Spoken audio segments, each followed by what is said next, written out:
Good evening, campers. It's Sunday night. It's time for a bit of a Sunday session. It's Andy here.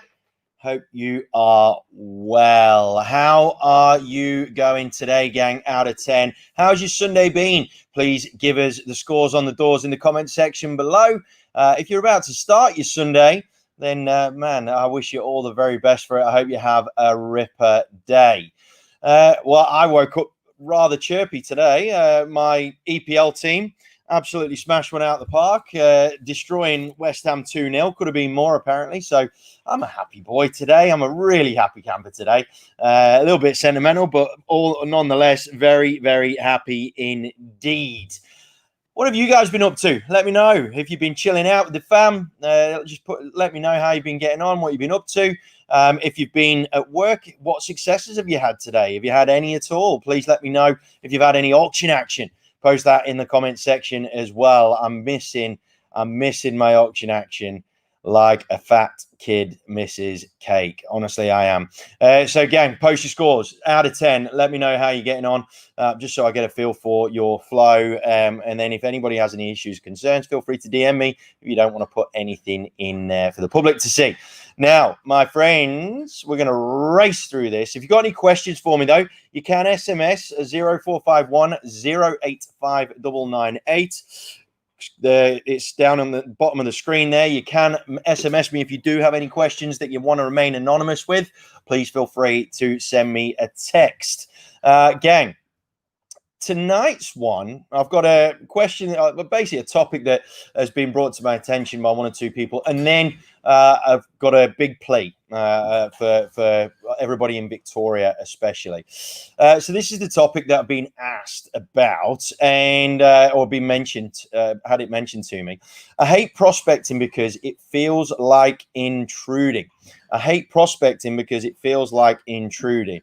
And let's not beat around the bush, guys and gals. There are plenty of us, myself included, back in the day, myself included, that really did find prospecting like treading on eggshells style, intrusive, painful, whichever type of word that aligns with those sorts of things. It was very, very irritating. I couldn't get on with it myself for a hell of a long time. And so it's very difficult for a lot of people, especially those that have got a really high EQ. If you're real, so when we think about emotional and intellectual intelligence, those of us that have got a real heavy dominant EQ component to how we rock and roll, that's one of the things that really stops people from things like asking for the business, doing prospecting calls, those sorts of critical conversations that need to be had. And if we're really to generate plenty of business for ourselves, right?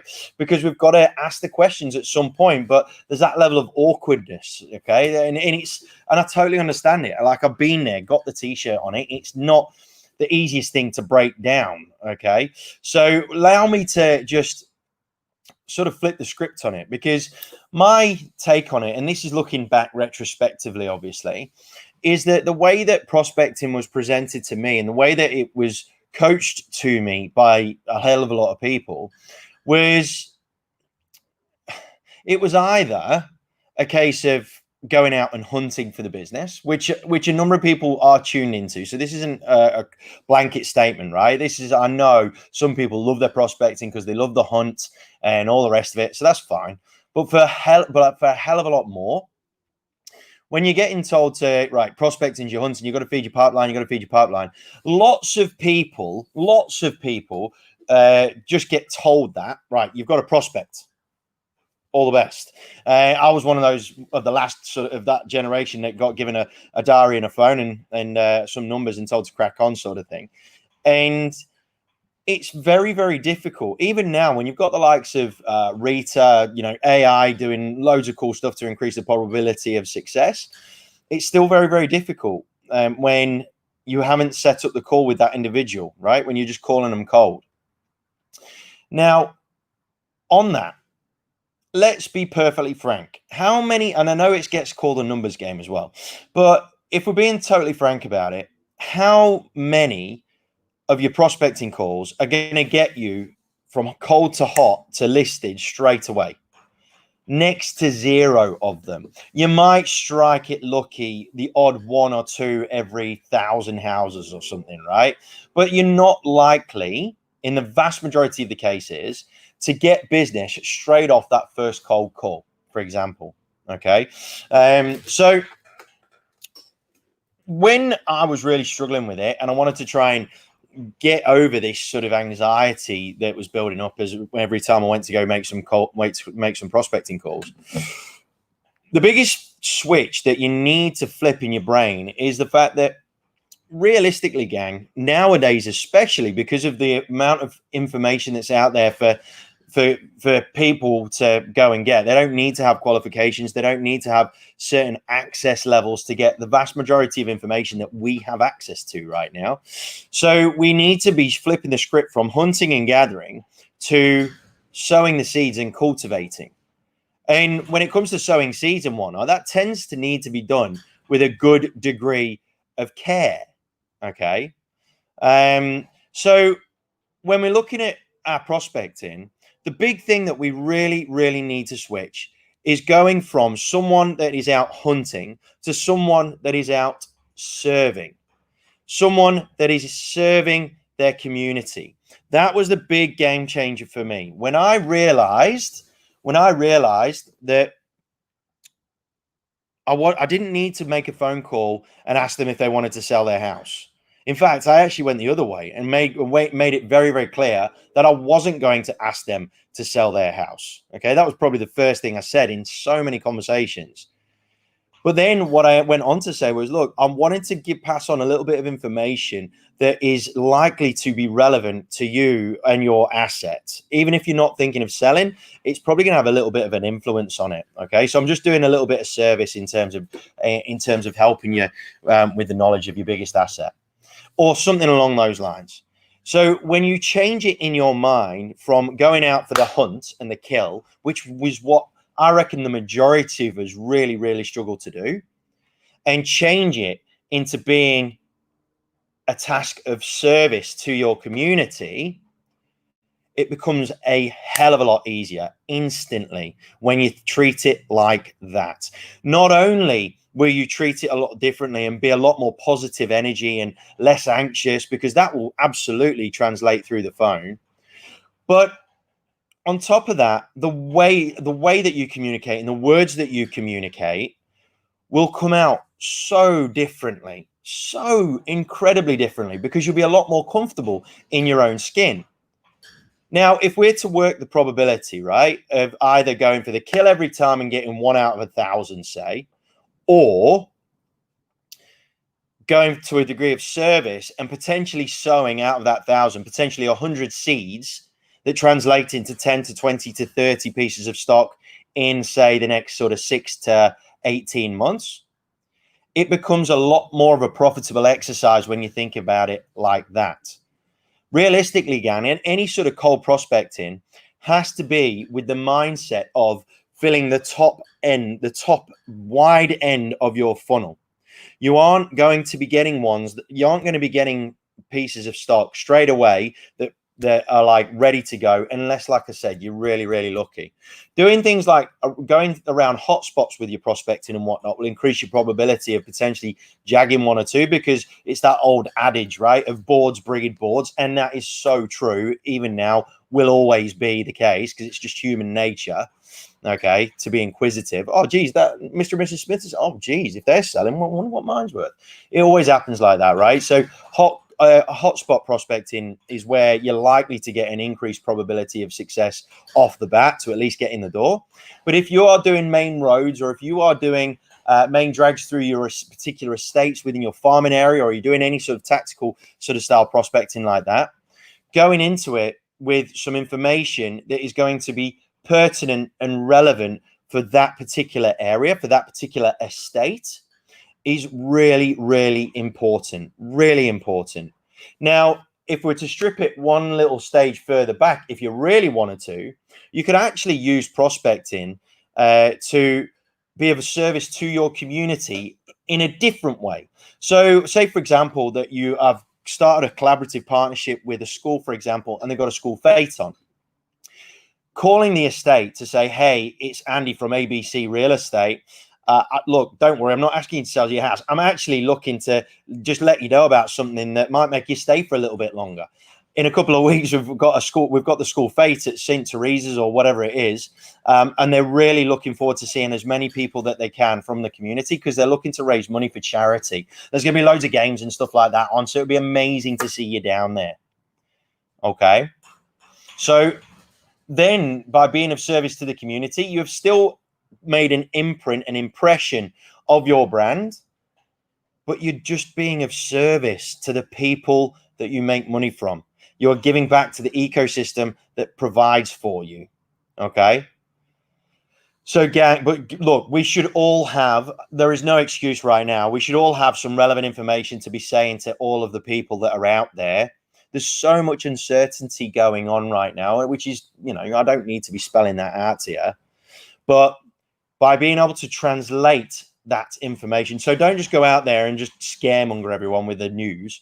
Go translate it and actually interpret how it affects them and what it means for them potentially over the next 6 to 12 months. And if they do have any questions in any way, shape, or form, then say, look, if you do have any questions, more than happy to grab your mobile number if you've not got a mobile number, or I can even just grab your email, and then you can just passively have a read through stuff as and when I send it out. Real non-intrusive communication there. I used to find that created so much more in the top end of my funnel that percolated down, because the next time I called, it went from a seriously cold to not so cold to a bit tepid. And then it sort of, increased and increased and increased. If you're going out with your intention of prospecting to get listings straight away, that is going to cause you anxiety, and you're going to burn more bridges than what you'll actually make, because of the fact that you'll stink of commission breath. You'll absolutely just hum of, desperation or something along those sorts of lines, right? So please, gang, flip that switch. Go from being a hunter and gatherer, which is how it's portrayed, to being an individual of service to your community. That makes it a hell of a lot easier for you to actually pick up the phone and get it done. At the start, and so for example, in Victoria, at the start of this second lockdown, we were all told by various people to just call people and ask how you can help, ask if they're okay. I think we've all probably done that to death now. So now we've got to actually be of service to our community by the knowledge that we own and have. That's what they pay us for. That's why they put up with us. That is why they need us as and when they need to push the button. So you need to be providing them with knowledge. Knowledge is power. And knowledge, for me, is the best bit of marketing that you could ever use. Okay? So please have a think about that before you pick up the phone next time. Let's have a look at some comments in here. Joe, educate and inform, 100%. Michael Wood, here he is. Look, there he is, mate. Still waiting for that podcast invite. Don't worry about it, mate. Phil, how was your day out of 10? It was actually really, really good. My day out of 10 was really good, actually. I got to have a phone call. I had to actually have a chat to a guy I've been following on his podcast called David Meltzer. He was the leader of one of the biggest sports agency in the world, I think, at one point. Ridiculous entrepreneur, and I just threw it out there on a hope that I might be able to connect, thinking that was probably going to get one of his minions, and ended up having a conversation with him for about 15 to 20 minutes in between go-kart rounds that he was having with his son, who's 10. It was amazing. So for me, my day was wicked. Paul, great to hear, mate, that you're having a 10 out of 10 with your family. That was amazing. Lauren, welcome to the show, Lauren. Great to see you. If you're really good, you're looking at 1% conversion rate. I think there's much better ways to do sales than that.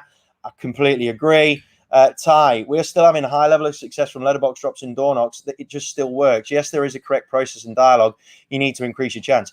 Now, with letterbox drops, I still maintain the fact that I still attribute a good degree of my success back then from my letterbox drops, because I was consistent. I letterbox dropped my farming area every single week, the whole area. I've got to let a dropper to go and do them every single week, because you need to have a good mix of traditional and technological. It all applies, because if you do everything on social media, right? So if you go completely to digital, then you're going to be missing the people that are very high touch. Those kinesthetic type learners that, they'll probably just flip straight past your stuff on social, right? Because they can't feel it, right? So you've really got to look at how everybody learns and look to try and attack every single aspect of that. Letterbox drops for me are still relevant, in my humble opinion. Joe, major problem in the industry is rookies who take this approach getting cut off just before their work is about to pay dividends.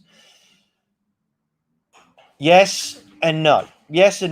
Because ultimately, for me, this is one of the main reasons why I'm becoming a coach, is because I want to try and decrease the rate of turnover of staff in the industry.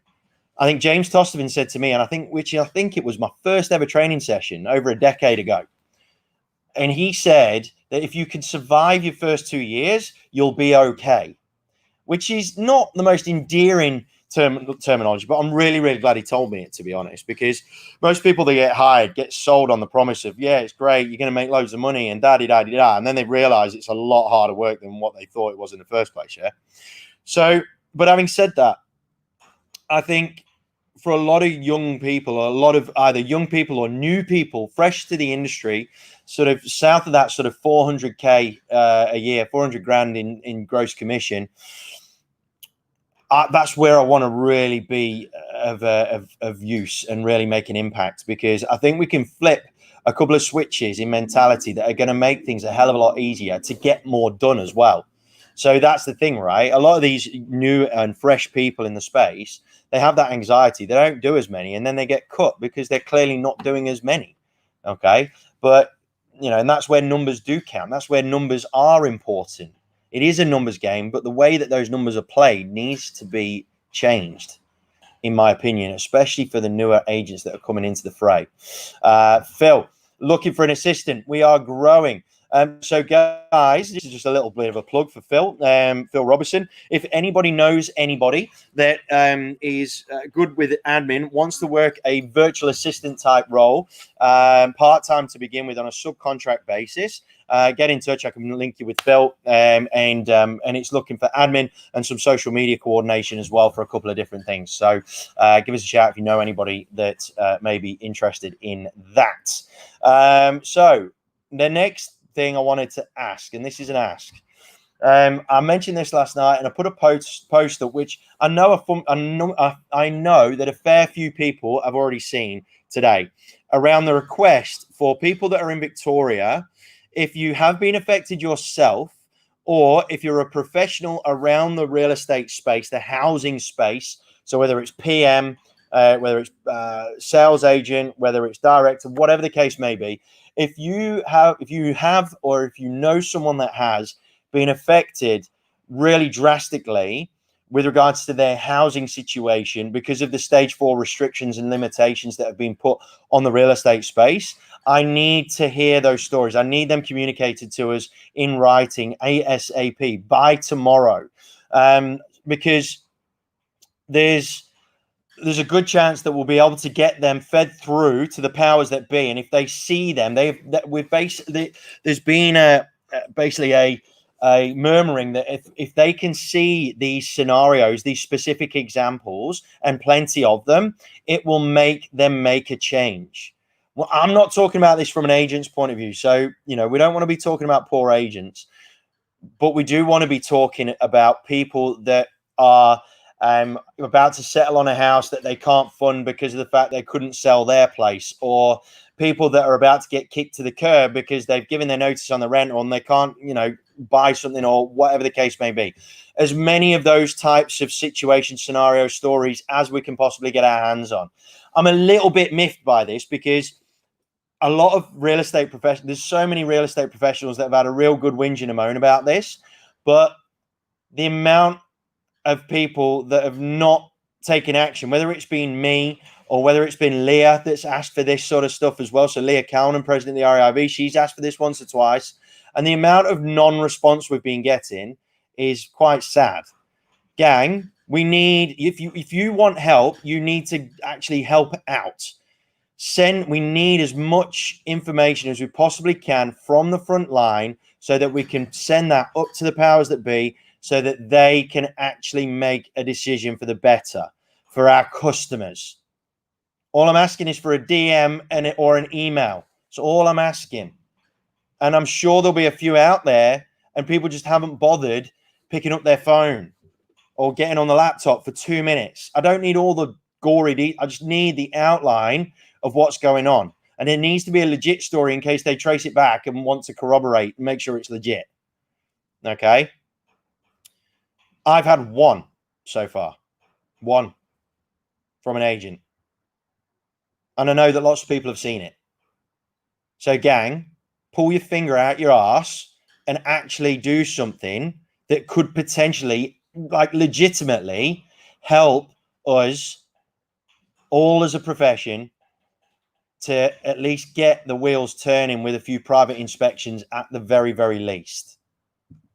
Please, gang, we need to know as much as possible. That's my email address, andy@andyreid.com.au, or you can send me a DM and I'll put it into a Word doc. That's not a problem. I can just copy and paste. That's not an issue.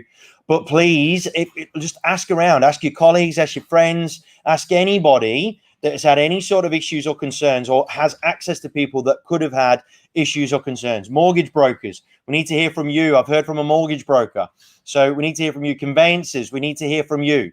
Live examples of people that are in the shit because of what's been going on.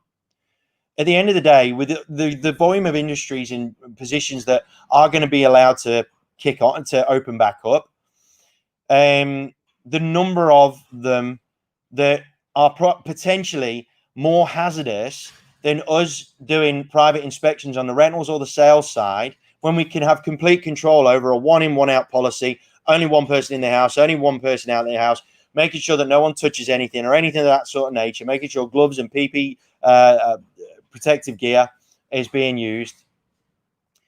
It's way easier for us to work in a contactless way than it is. I'm pretty sure that beauticians have to touch people in order to do their job, and hairdressers have to touch people to do their job. And like I said, for those of you that aren't in the real estate space, this is not me talking about it from an agent's point of view or an auctioneer's point of view. Far from it. We're talking about basic human requirements of being able to live somewhere. For example, I had one guy, one of the two that have emailed me so far or messaged me so far. He just bought the ideal family home just before COVID really struck. And he had the plan and the ability to be able to fund that purchase based on the sale of two properties that he now hasn't been able to do. The owners of the one that they bought were kind enough to move it from settlement from August to November, but now they just want that transaction to happen, and he still can't sell those two. Okay.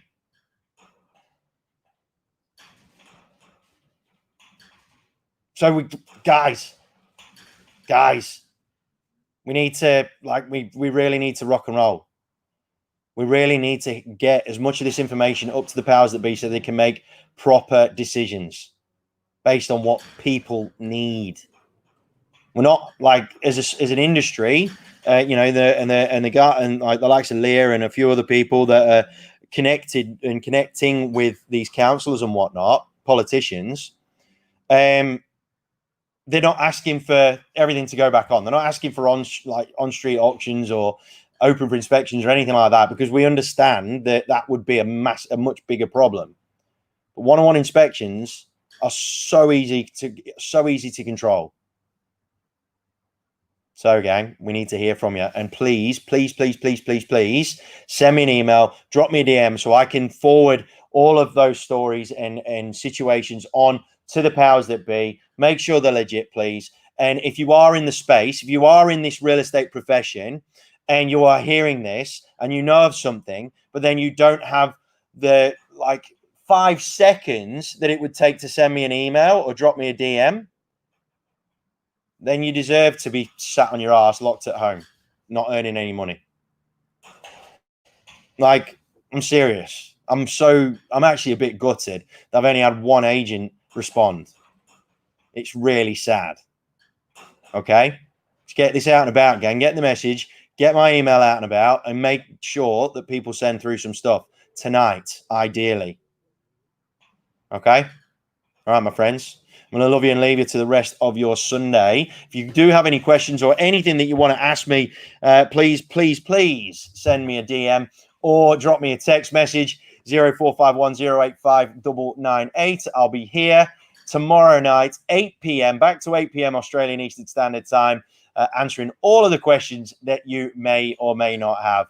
For now, though, gang, please stay safe, stay healthy, most importantly, stay happy. Take care, gang.